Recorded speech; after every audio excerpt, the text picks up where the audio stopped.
여러분, 요즘 리플 관련 뉴스 심상치 않다는 거 느껴지시죠? 단순한 상승 기대감이 아니라 아예 판 전체가 흔들리고 있습니다. 이제는 그냥 한 코인의 문제가 아니라 글로벌 금융 질서와 얽히기 시작했죠. 오늘 이 영상 끝까지 보시면 리플이 어떻게 흘러가고 있는지 분명히 느끼실 겁니다. 가장 먼저 눈에 띄는 건 미국 금융권의 미묘한 변화입니다. JP모건, 피델리티, 그리고 골드만삭스까지 리플 관련 상품을 테스트하고 있죠. 이건 단순한 관심이 아니라 제도권 진입을 전제로 한 움직임입니다. 시장 밖에 있던 리플이 이제 안으로 들어오려는 순간이 왔다는 뜻이죠.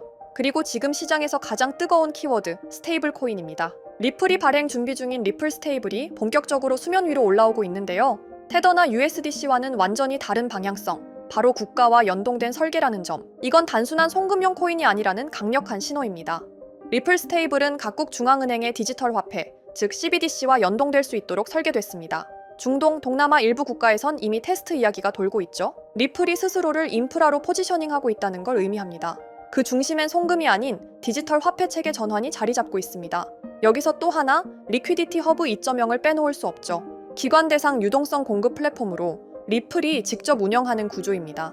일본, 두바이, 싱가포르에서 이미 시범 운영이 들어갔다는 소식도 전해졌고요. 이제 실사용 기반이 하나씩 갖춰지고 있다는 겁니다. 최근에는 4개 글로벌 은행과 연동 계약까지 체결됐습니다. 이건 단순한 파트너십이 아니라 실질적인 금융 인프라에 리플이 들어간다는 뜻이죠. 즉, 단지 블록체인이 아닌 새로운 금융 백본을 만드는 작업이 시작된 겁니다. 그 주인공이 바로 리플이라는 사실, 굉장히 상징적입니다. 온체인 데이터를 보면 더 흥미로운데요. 최근 2주 동안 리플 1억 개 이상이 대형 지갑 사이에서 이동했습니다. 그중 상당량은 OTC로 흘러들어갔다가 다시 잘게 쪼개졌는데요. 과거 비트코인 ETF 승인 직전 똑같은 패턴이 나왔던 기억나시죠? ETF 이야기 다시 시장의 중심으로 떠오르고 있습니다. 프랭클린 템플턴이 리플 현물 ETF를 정식으로 신청했다는 해석이 나왔죠. SEC는 아직 입장을 밝히지 않았지만 내부 검토는 사실상 들어간 분위기입니다. 시점상 자금 흐름과 절묘하게 맞물리고 있는 상황입니다. 유럽도 만만치 않습니다. 리플은 미카 규제를 앞두고 프랑스 지사의 인력을 3배로 확대했습니다. 독일 핀테크 협회와는 공식 파트너십을 맺었고요. 이건 단순한 확장이 아니라 유럽 내 제도권을 정면으로 뚫으려는 시도입니다. 중요한 건 유럽 30개국에서 리플이 허용된 디지털 자산으로 등록됐다는 사실. 비트코인이나 이더리움보다도 빠르게 제도권에 진입한 셈이죠. 규제 장벽을 넘어선 암호 자산은 생각보다 많지 않습니다. 그 가운데 리플이 있다는 점 절대 가볍게 넘기기 어렵습니다. 이번엔 미국 정치권으로 시선을 돌려볼까요? 최근 트럼프 캠프 측에서 나온 발언이 굉장히 의미심장합니다. 암호화폐는 이제 금융무기이자 전략자산이라는 메시지였죠. 단순히 풀어주겠다는 게 아니라 통제하고 활용하겠다는 의도가 읽힙니다. 시기가 묘하게 겹칩니다. 이 발언이 나온 시점과 리플의 대형 자금 흐름이 일치하죠. 트럼프는 과거 NFT도 발행했던 인물이고 디지털 자산에 상당히 우호적입니다. 게다가 SEC 지도부 교체 가능성까지 겹치면 여러 가지 해석의 여지가 생기는 거라고 보면 되는데 가장 중요한 ETF 승인 가능성이 높아졌다는 겁니다. 지금 SEC는 비트코인과 이더리움 이후의 자산을 선택해야 하는 상황이고 그 후보 중 리플은 실사용, 유동성, 법적 판결까지 모두 통과해버린 몇 안 되는 코인 중 하나입니다. 이 모든 걸 감안하면 승인 타이밍이 매우 적절한 상황이죠. 그리고 리플의 CEO 브래드 갈링하우스의 최근 발언도 주목할 만합니다. 2025년이면 리플은 글로벌 금융 인프라의 일부가 되어 있을 거라고 말했죠. 이건 단순한 꿈이 아닙니다. 이미 구조는 만들어지고 있습니다. CBDC, 유동성 플랫폼, 그리고 실사용 기반까지. 리플은 승인 가능성이 계속 우상향하고 있고 갈링하우스는 또 한 가지 인상적인 말을 남겼습니다. 리플은 송금용 코인이 아니라 금융의 API이다. 이건 완전히 새로운 정의입니다. 단순한 결제 수단이 아닌 금융 시스템을 연결하는 통로가 되겠다는 거죠.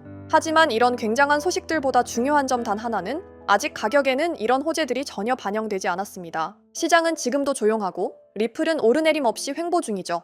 하지만 조용한 지금이야말로 기관과 고래들이 움직일 수 있는 구간입니다. 과거 비트코인도 그랬고 이더리움도 그랬습니다. 지금은 저점에서 무슨 일이 일어나고 있는지를 알아보는 게 리플로 수익 볼 수 있는 핵심 요소 중 하나입니다. 결국 우리는 지금 리플의 두 번째 시작점 앞에 서 있습니다. 과거엔 송금, 지금은 금융 인프라. 그 위상 자체가 달라졌죠. 글로벌 질서 속에 편입되고 있는 몇 안 되는 자산 중 하나. 지금 이 조용한 흐름이 결국 가장 큰 변화로 이어질 수 있습니다. 하지만 리플에 좋은 소식이 나온다 한들 결국 시장의 호재거리들이 받쳐주질 못한다면 리플의 가격도 호재를 반영한 상승력이 나올 수가 없습니다. 현재 세계 시장의 흐름을 쥐어잡고 있는 게 누구예요? 미국 대통령인 도널드 트럼프, 코인 시장뿐만 아니라 세계 시장을 쥐락펴락하며 엄청난 고인플레이션을 만들어내고 있는 상황이죠. 여러분들도 미국 대통령으로 트럼프가 당선됐을 때 드디어 코인 시장에 엄청난 불장이 찾아오는 기대감 다들 한 번씩들 가져보셨을 겁니다. 하지만 취임하자마자 우선적으로 해야 할 일들이 있다면서 갑작스럽게 미국의 빚을 없애겠다며 전 세계에 등을 돌리며 엄청난 고율 관세를 때려버렸죠. 그러니까 어떻게 됐어요? 코인 시장을 빼더라도 나스닥이나 다른 파생 상품들마저 굉장히 크게 흔들리며 세계 투자 시장을 전부 위협하고 있었죠. 그래서 많은 사람들이 트럼프는 앞에서 코인 대통령이라고만 하고 사실 암호화폐에 아무런 관심이 없는 거 아니냐, 이런 말들 또한 엄청나게 돌아다니고 있었습니다. 하지만 사실 이건 트럼프의 계획 중 일부입니다. 트럼프는 계속해서 미국의 부채를 만들어낸 전 대통령 바이든 정부를 매우 혐오하고 있었죠. 심지어 24년 기사를 보면 일본보다 미국 부채가 심각하다는 팩트도 나와 있습니다. 트럼프가 행정명령을 발표할 때 암호화폐는 우선순위가 아니며 일단 먼저 해결해야 할 일이 있다는 게 바로 미국의 빚을 갚는 일인 겁니다. 그런데 이 어마어마한 빚을 갚을 때 가장 쉬운 방법이 뭔지 아십니까? 바로 미국 채권 가격을 올리는 겁니다. 보통 채권은 주식시장과 반대로 가는 거 알고 계시죠? 트럼프가 고율 관세로 시장을 위협하는 이유? 네, 맞습니다. 트럼프는 전 세계 증시를 무너뜨리기 위한 어쩔 수 없던 선택이었다는 거죠.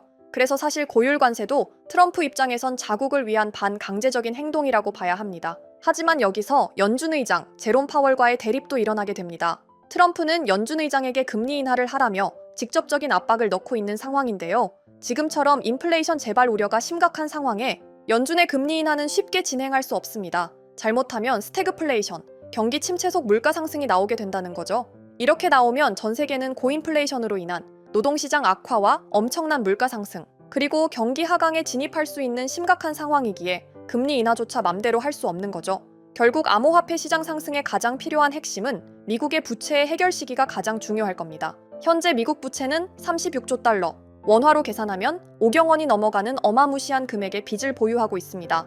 하지만 다시 한번 트럼프의 행정명령을 보면 이런 말을 한번 한 적이 있죠. 미국을 암호화폐 수도로 만들겠다라고요. 실제로 트럼프는 매번 비트코인 관련 행사를 꾸준히 참석할 뿐더러 백악관의 암호화폐 부서도 만들 만큼 지금 전 세계 대통령 중 누구보다 암호화폐를 긍정적인 시선으로 바라봐주는 인물인 것도 팩트입니다. 심지어 미국 백악관 내에서는 비트코인 관련 법안, 전략적 비트코인 준비금과 디지털 자산 비축 대통령에 대한 법안을 보강하고 있는 상황인데요. 신시아 루미스 상원 의원은 미국 부채에 대한 유일한 해결 방안으로 비트코인 법안을 제안하기도 했으며 이게 유일한 해결책이 될 것이라며 코인 자체를 띄워주기도 하고 있습니다. 심지어 세계 최대 규모 사모펀드인 블랙록에서도 이런 불안정한 시장에서 비트코인 ETF를 16일 연속 꾸준히 유입하며 비트코인에 엄청난 금액을 쏟고 있는 상황, 그리고 고율 관세에 대응하던 중국이 나오면서 트럼프가 먼저 중국의 관세는 내릴 것이라며 중국에게 먼저 관세 관련하여 꼬리를 내린 트럼프, 제가 감히 현재 계획을 유추해보면 슬슬 트럼프가 원하는 대로 이루어져 가고 있고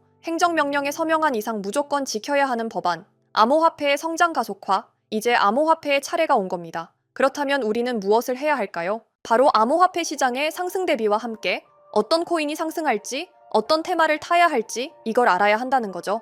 트럼프가 친암호화폐를 선언하며 트럼프 가문, 일명 트럼프 패밀리는 많은 알트코인을 매입하고 있습니다. 심지어 본인 이름으로 걸었던 오피셜 트럼프와 와이프 이름을 건 멜라니아 밈코인, 생각보다 트럼프 가문도 코인의 진심이라는 거죠. 그래서 무엇을 담아야 큰 수익이 나올 건가? 이거 하나만 찾아보면 되는 건데 트럼프에 매입을 할 때마다 뉴스 기사거리가 되지만 제가 트럼프 포트폴리오를 봤을 때 막대한 금액을 투자한 것 치고 아직 뉴스 기사로 담아가지 않은 코인 몇 개를 발견했습니다. 사실 뉴스로 실어 담은 코인 이름들은 누구나 알 법한 대형 코인들이라 시총이 높기 때문에 보고 담으시더라도 미미한 수익률로 마무리할 수밖에 없으실 겁니다. 하지만 제가 찾아낸 이 코인은 외신 기사든 국내 기사든 아직 기사거리로도 쓰지 않은 코인이더라고요. 그래서 이 코인이 무엇인지 우리 구독자 여러분들에게 공개를 해드릴 건데요. 유튜브 같은 공개적인 플랫폼에서 공개를 하면 결국 외부로 유출이 돼서 말짱 도루묵이 될 것 같아 지금 상단에 보이시는 번호 010-2764-5966 제 개인 번호인데요. 여기 번호에 문자로 구독자라고 보내주시고 댓글에 트럼프라고 달아주세요. 댓글까지 다는 이유는 저희 채널 구독자분이신지 확인하기 위함이고 만약 종목 공유를 받으시더라도 우리 비밀같이 지키자고요. 결국 외부로 유출이 되면 우리가 얻을 수익률은 그만큼 줄어들게 분명하니까요. 물론 제 시나리오가 틀릴 수도 있지만 지금까지 트럼프의 행보를 봤을 때 사실 말도 안 된다는 헛소리라고 생각하시는 분들은 없으실 것 같아요. 그래서 제 코인 경력 10년을 걸고 이 코인 정말 대박이 나올 확률이 굉장히 높습니다. 사실 이것도 이번 한 번밖에 못 담는 기회거든요. 그래서 제가 드리는 종목 담으시고 다들 큰 수익 얻어가셨으면 좋겠습니다. 그럼 오늘 영상 여기서 마무리하고 다음에도 리플에 관한 좋은 정보들, 호재거리들 여러 가지 담아서 영상 만들어 볼 테니까 다음 영상도 꼭 시청해 주시면 감사하겠습니다. 그럼 좋은 하루 보내시고 오늘 영상 여기서 마무리하도록 하겠습니다. 감사합니다.